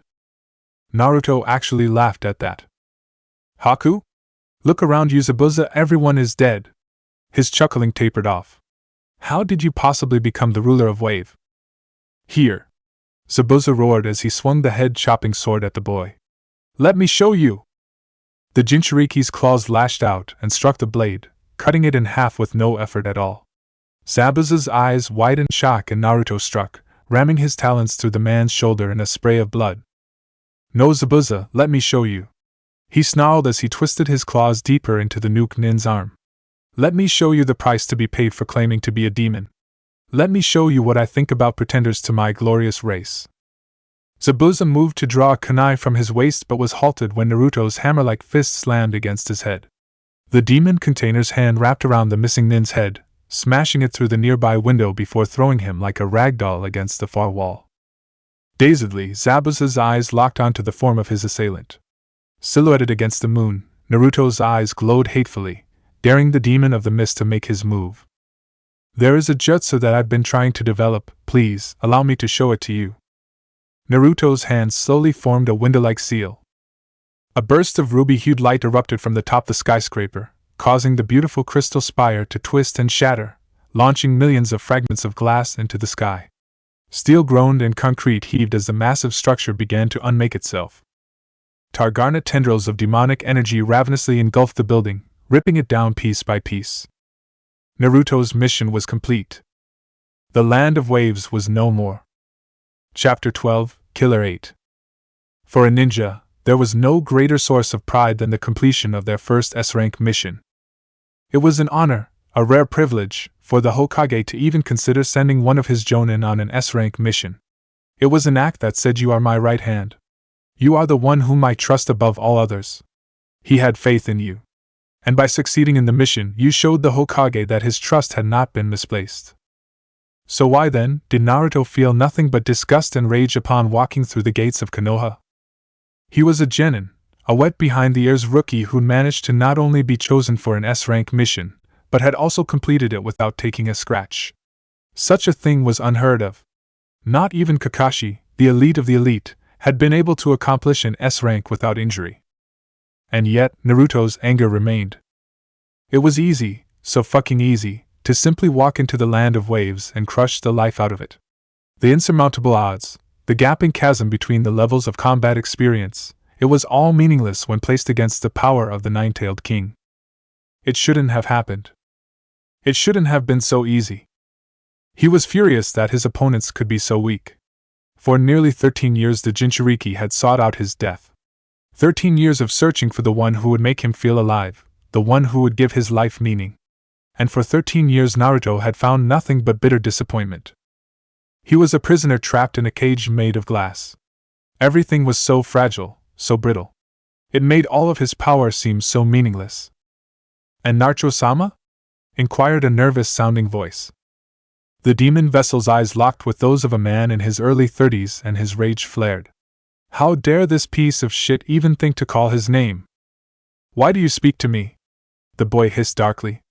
"Perhaps you want me to end your miserable existence?" The demon child's talons slowly began to extend from his fingers. "And no, my Lord, please," the man begged, nearly in tears. "I was only trying to be a gracious host. I meant no disrespect." Gracious host? Naruto's eyes snapped away from the terrified man and took in his surroundings. He was in a bar. A look of confusion settled on the boy's face. Why was he in a bar? The realization was unsettling to say the very least. He was the vessel of the Kyuubi. His mind was powerful and sharp. He could breeze through complex equations in the blink of an eye. He could recall in perfect detail nearly everything he saw. How come he couldn't remember how he got here? Naruto suddenly became acutely aware of how strange he was feeling. The air seemed thick, oppressive, almost as if he were trying to breathe tree sap instead of oxygen. It was hot, far too hot for the heat to be natural. His mind went blank as the most extraordinary smell washed over him. It was crisp and clear, soft, like rainwater and sky, powerful and harsh like lightning. It was intoxicating. The scent filled his mind, pushing out every other coherent thought in its attempt to envelope him completely. His brain shut down. He no longer cared about how he got to the bar, no longer cared about being constantly disappointed. None of that mattered anymore. The only thing he cared about now was finding the source of this delicious fragrance. It was a simple task. Since the arrival of Naruto, the population within the bar had dwindled significantly. The only people who remained were the ones who were foreign to Konoha. Naruto's eyes widened in awe when he discovered the origin of the smell. It was a woman. The Jinchuriki's first instinct was that he'd fallen into some sort of dream. A creature this beautiful, this perfect, couldn't possibly exist anywhere other than a fantasy. But the more that Naruto looked at her, the more he came to realize that he didn't care if this was a dream. Her soft, golden hair was pulled into a braid, a rope of sunlight that rolled off her shoulder and dangled teasingly in front of her tantalizing assets. Naruto traced the generous curve of her breasts upward to her face, and oh Kami, how he wished he hadn't. The minute he'd laid his eyes on her face, he knew he would never be able to look away. Her skin was flawless, soft, and creamy as if it were made of liquid ivory, taunting him with its very existence. The woman's mouth opened and immediately Naruto's eyes were drawn to it. Her pouty, delicate lips parted just wide enough for her to slip a slender straw between them, and Naruto felt his heart hammer in his chest as he caught just the smallest hint of her slender, pink tongue before her mouth closed again. The man on the other side of the table leaned in close to whisper something to the woman, an act which filled the Jinchuriki with the sudden urge to rip the man's head off. However, Naruto reined in his murderous instincts, his fear of frightening off the beautiful woman stronger than his lust for blood. Her head turned and their eyes connected. The heat that surrounded him became overwhelming as he continued to gaze into the pools of violet smoke that were her eyes. Naruto could hold himself back no longer. Slowly he walked towards her. Yujito took another sip from her drink as she continued to listen half-heartedly to T ramble on about something. T was a monster of a man. Handsome, dark skin, thick muscles, he almost looked like a bigger version of B, if such a thing was even possible. In fact, if he traded in his mohawk for cornrows and shaved his beard, Yujito was fairly sure that they'd look practically identical. It was just too bad that T was just as annoying as B. Yo, kitty. The man's abrasive voice jerked her from her thoughts. That fool over there be staring at you. He leaned closer, a smug look on his face. Guess you'd be too hot for these tree huggers. The container of the nibby let out an exasperated sigh. T's right. I'm too hot for my own good. She turned, her eyes meeting with those of her admirer. Heat consumed her as the boy's lustful crimson gaze sent pleasurable tingles through her body. She whimpered softly when he began to advance on her. Yo, you cool Yujito? Questioned the far-off voice of T. Yujito shook her head in an attempt to rid herself of the unbearable heat that surrounded her. If anything, the feeling intensified. Her voice came out in a trembling moan. Get B. To his credit, T reacted almost instantly in spite of the seemingly random claim. He gave her a quick nod and jumped out of his seat in search of his other teammate. The only problem was, now Yujito was completely alone with the boy. Upon realizing this, a sort of pleasurable terror filled her body. Terror not of what this boy would do to her, but of what she would do to him. It didn't matter to her that he was still a child. Hell, it didn't matter to her that he was a ninja of the leaf. Reason had abandoned her, and only mindless need remained. It was something about him, something about the way he carried himself that made her knees go weak and her blood run hot. His stride radiated power and confidence as he neared her. He was a being, regal and proud. An emperor. A demon. Something like her. What is your name? He purred in a voice like shadows wrapped in velvet. His voice sent delicious shivers down her spine and she struggled to form a coherent thought. Why Yujito? She stammered. He chuckled darkly as he moved even closer to her. Pleasure to make your acquaintance, Yujito. Yujito could only nod in wordless agreement as the boy got even closer to her. The back of Naruto's hand slowly brushed across one of her flawless cheeks, and she moaned softly, leaning ever so slightly into his caress. The moment was shattered when a sudden annoying voice rang out. You a naughty girl, Yujito, robbin' the cradle. So I'ma knock you on the top of yo' head, with my ladle. The Jinchuriki grit her teeth as the obnoxious rap ended and a large metal ladle hit the top of her head. When she turned around and looked up into the oblivious smiling face of Killer Bee, it took all of her restraint to keep from punching him. Naruto, on the other hand, showed no such restraint. His talons were out, and immediately they were turned on the one who dared to interrupt him. As the strike closed on his head, Bee weaved out of the way, escaping from the blow with only 4 shallow scratches on his face. Scratches that faded from view almost instantly. The Naruto's face gave away nothing. The boy was amazed. No one had ever been able to dodge his claws, not Jiraiya, not the Hokage, not even Kisame. This man was special. A strange feeling washed over the Jinchuriki, like he was missing something trapped just below the surface of his consciousness. You! Naruto murmured in a far-off voice. I know you. A grin spread across the Kumo nin's face, but other than that, Bee made no effort to answer the boy. Who are you? The demon child asked, excitement beginning to creep into his voice. Bee and Naruto slowly began to circle each other. I implore you, tell me your name. Killer Bee, Kirahachi, the Hachibi. Call me what you will, it's all the same to me. Naruto's familiar psychotic grin threatened to split his face in half as sparks of ruby-tinged chakra began to arc from his body. Killer 8. The other Jinchuriki nodded as his own body became alight with crimson sparks. Encroaching on my territory, Killer 8? Naruto questioned in mock anger. That must be it. After all, why else would you enter my domain? Killer Bee chuckled in amusement. Of course you'd say that, my very vain friend. You can relax for now, I'm just following orders. Naruto sent the man a knowing smirk. Oh? And what orders might those be? Chunin exams, son? Just gonna run a little defense, so to speak. The boy laughed. I see that your annoying habit of talking in riddles hasn't changed. He rubbed his chin in fake conjecture. The Chunin exams, you say? Killer 8, I'm so upset. I thought you'd come to do battle with me, not a rabble of mindless genin. Surely you will consider fighting a worthy opponent? Killer B smirked. You sure have a backwards-ass way of challenging someone to a fight, but I accept. We do battle at the finals of the Chunin exams, the grandest stage of them all. Savor the anticipation, Ninetales. This will be over far too soon. As you wish, Killer 8. Naruto said as he began to walk towards the door.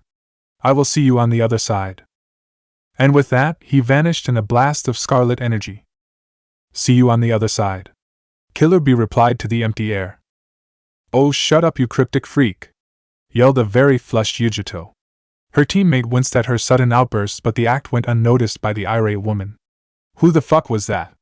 Why the hell does he want to fight you? She blushed. Why was I trying to get it on with a little kid? Yujito paused for a second. And why did you hit me on the head with a ladle? Killer B rubbed the back of his head in embarrassment. Because ladle was the only thing I could think of that rhymed with cradle. His teammate's eyes narrowed dangerously. Of course he would answer the least important question. He was Killer B, the most infuriating man on the planet. She grabbed hold of his shirt and pulled him down to eye level. We are going back to the apartment, and you are going to fuck my brains out. Then you're going to tell me exactly what the hell just happened. Are we clear? The dark-skinned Jonin could do little more than nod his head before he was dragged out of the bar by his very pissed-off teammate. And with that, only an incredibly confused T remained in the bar. Team 7 had come a long way in just a little over a month. Under the harsh but necessary tutelage of Jiraiya, the genin had grown by leaps and bounds. 24 D-rank missions and 9 C-rank missions had been completed within that time, a feat which no other rookie team could claim to have done. All 3 of Team 7's members had also killed on their missions, another exploit that was exclusive to them. Sasuke had shown the most progress during his short time as a shinobi. He'd unlocked the fabled Sharingan Eye during the 3rd C-rank mission that the team had completed. At first Jiraiya had been reluctant to allow the Uchiha to use his newly unlocked Dijutsu for training. At first he was worried that it would seem like cheating to his other students, but when neither Ino nor Kiba voiced any complaints he caved. So far nothing serious had resulted because of it. Not far behind Sasuke was Ino.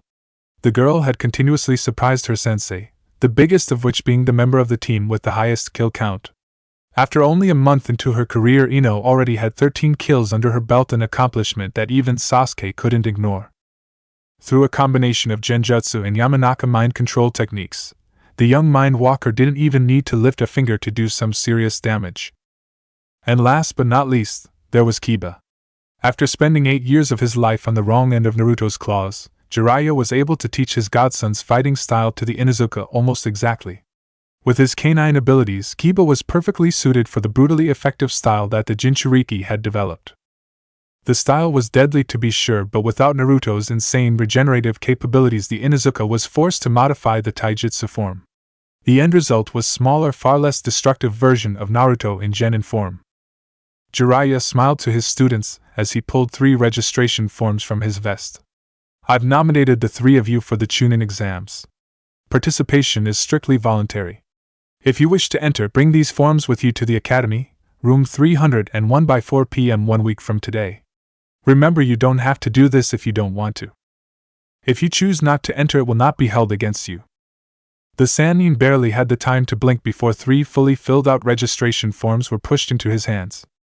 Well, all right then, I guess that concludes business for today. Remember to show up bright and early because tomorrow you're going to work your asses off. The genin were just about to leave when a cackling voice suddenly rang out. Oh, I wouldn't let them leave just yet, Jiraiya. They should stick around for this.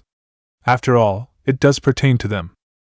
The Toad Sannin stifled a groan as his maniacal godson appeared in a flash of vermilion light. What do you want, Naruto? A grin spread across the Jinchuriki's face. Why, what everyone else wants, of course, for Sensei Dearest to nominate me for the Chunin exams. Jiraiya knew where this was headed. Sorry, Naruto, but only 3 people can be chosen to participate in the exams. If I nominated more, then the exams would be unfair. Naruto didn't seem fazed in the least. So unnominate one of your students before I have to do so for you. The Toad Sage sent his students an apologetic look. Sasuke's eyes went wide. You're not seriously thinking about taking one of us out of the exams in order to enter him, are you? The Uchiha's bloodline activated. We earned this, Jiraiya-sensei. You can't just take it away from us because he tells you to. Sasuke's gaze shifted to Naruto. What right do you have to? Continue looking at me with those eyes, Uchiha, and I'll break you in half. The demon child roared. I have every right in the world to demand such things from your teacher. You, on the other hand, have no right to even speak to me. Naruto's hand wrapped around the boy's throat. I'll crush you like a bug, you worthless. I'll do it! Ino screamed. Naruto's eyes lazily drifted to the girl. You can enter the exams in my place, just please, don't hurt Sasuke. The demon container continued to regard the blonde for a few seconds before letting the Uchiha fall to the ground. Fine by me. He shrugged before vanishing in a maelstrom of crimson light.